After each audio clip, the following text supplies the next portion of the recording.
Biglang bumukas ang pinto at nalaglag ang isang bata mula sa utility vehicle na ito. Nangyari ang insidente sa viral video pasado alas 9 ng gabi noong Sabado sa Ross Boulevard sa Pasay. Sa kuha ng dashcam ng kasunod na sasakyan, kitang mabilis na tumayo at gumilid ang bata. Maririnig sa video ang malakas na iyak ng bata. Nalaglag! Ano tulungan mo? Okay ka lang? Ano mo?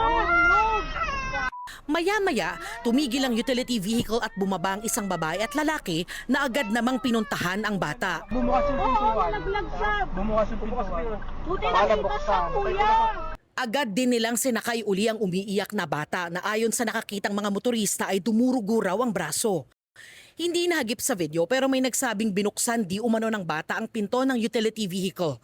Sinisikap pa ng GMA Integrated News sa makuha ang panig ng pamilya ng batang nahulog mula sa sasakyan.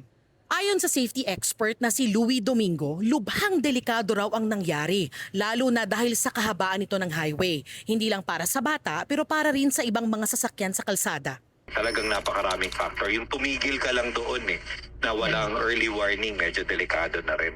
May question din kung wala bang child restraint system o car seat at booster seat sa sasakyan. Bagay na mandatory dapat sa ilalim ng batas para sa mga sanggol at bata hanggang edad 12 years old.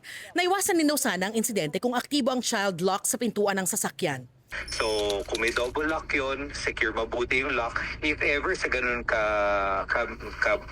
if ganung edad, pwede na rin turuan na wag hawakan to, may lock yan dito, di ba, na ino-orient sila kung paano yung safety nung sasakyan na wag gagawin.